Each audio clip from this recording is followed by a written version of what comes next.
Hello, everyone. Thank you for joining me for this overview of my dissertation prospectus titled Evaluating the Effectiveness of Police Oversight in Houston, Texas, a Mixed Methods Model 2020 through 25. My name is Tina Jason. This presentation walks through the three chapters of the written prospectus, the problem and its background in Chapter 1, the literature that grounds the study in Chapter 2, and the mixed methods design proposed to test it in Chapter 3. Policing is one of the most visible tests of institutional legitimacy in public administration, since it is where government authority and public trust meet most directly. Following the nationwide protest of 2020, cities across the country adopted civilian oversight mechanisms. Though many of these bodies have faced limited authority, thin resources, and institutional resistance. Most existing research focuses on jurisdictions under a federal consent decree, leaving a real gap in what we know about oversight reform pursued locally without that federal mandate. Houston is a compelling case in point. In 2024, the city discovered that more than 264,000 incident reports had been shelved for nearly a decade. So there's a real urgency behind evaluating whether Houston's oversight system, OPRA and IPOP, actually function as intended. After the 2020 protests, Houston's mayor convened a 45-member task force on policing reform, gathering more than 7,000 community surveys and issuing over 100 recommendations. That process led to the Office of Policing Reform and Accountability's creation through Executive Order 1-5 in 2021, and IPOP's restructuring with professional staff, a public complaint portal, and searchable dashboards. Implementation, however, was inconsistent. In 2024, it came to light that more than 264,000 incident reports had been coded suspended due to lack of personnel for nearly a decade. A backlog first reported by ABC 13, leading to the police chief's resignation, and later on Mayor Whitmire appointing an independent review committee. I supported the committee professionally. My role and the safeguards built into my methodology to manage it are fully disclosed in the written proposal. This study has two purposes. Quantitatively, it determines the extent to which oversight effectiveness is associated with community trust among adult Houston residents. Qualitatively, it captures how oversight professionals, Houston Police Department personnel, and community stakeholders experience oversight in practice. Chicago, Los Angeles, and New York appear only as descriptive references and not as statistical comparisons. Structurally, this is an exploratory sequential design. Quantitative first, followed by qualitative to help explain the numbers, and then integration. Significance rests on four pillars. For scholarship, reform pursued without a federal consent decree. For practice, a framework other similarly situated cities can adapt. For the community, resident grievances connected to meaningful change. And for timeliness, arriving at a time when public trust in police sits at historic lows, even as the Department of Justice scales back consent decrees. Four research questions guide this study. The overarching mixed methods question asks how the statistical relationship between oversight effectiveness and trust, together with stakeholders' lived experiences, explains oversight effectiveness as a whole. The quantitative question, quantitative research question 1, asks to what extent oversight effectiveness predicts community trust, with a corresponding null and alternative hypothesis. The qualitative question, qualitative research question 1, asks how oversight professionals, Houston Police Department personnel, and community stakeholders describe their experiences.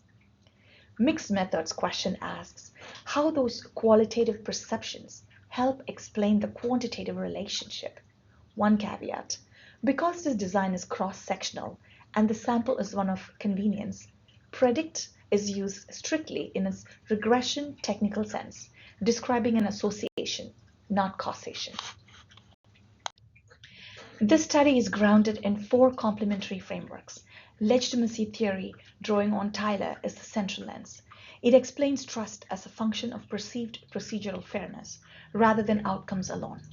Transparency theory from Hood and Meyer and performance management theory from Moynihan work together to operationalize the independent variable, oversight effectiveness.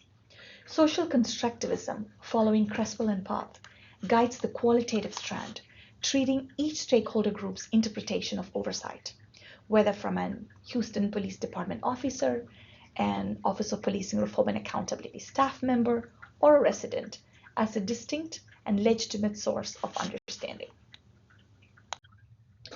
Chapter 2 situates the study within the literature on police oversight, starting with its historical and legal foundations.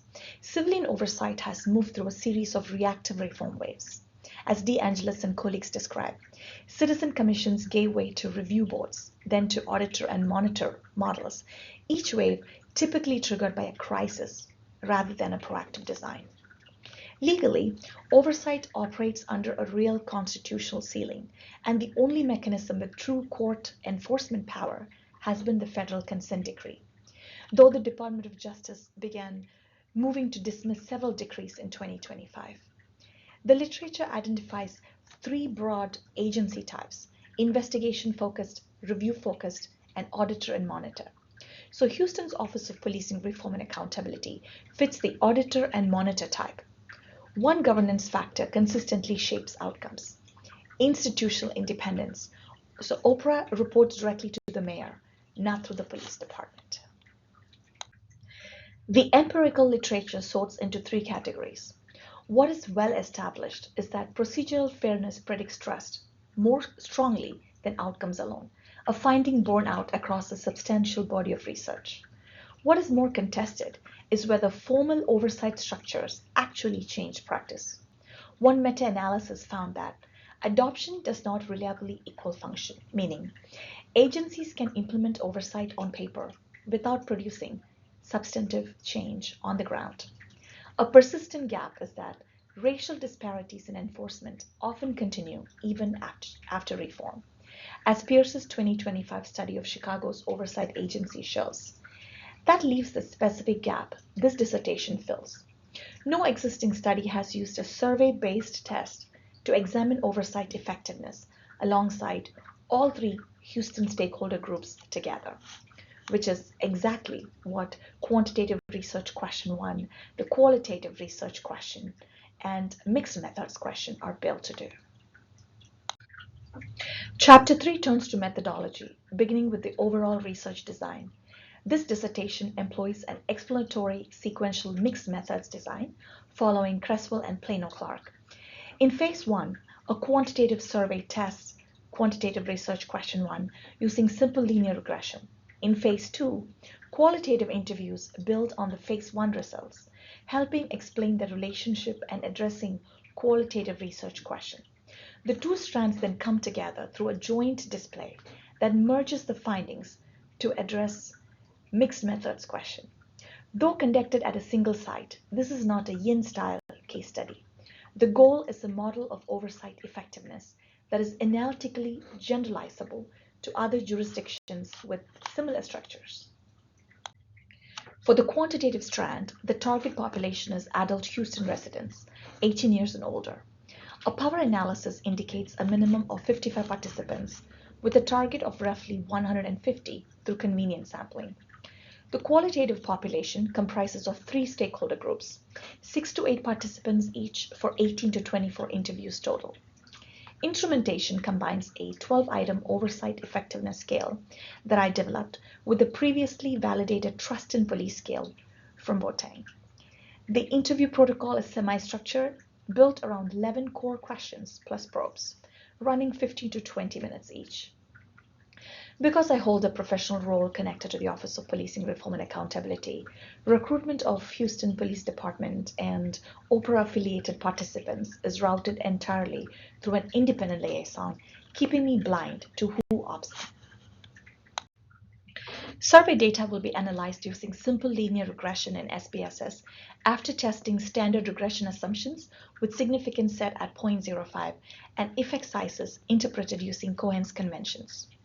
Interview data will undergo Braun and Clark's 6-phase thematic analysis in MaxQDA, combining deductive and inductive coding.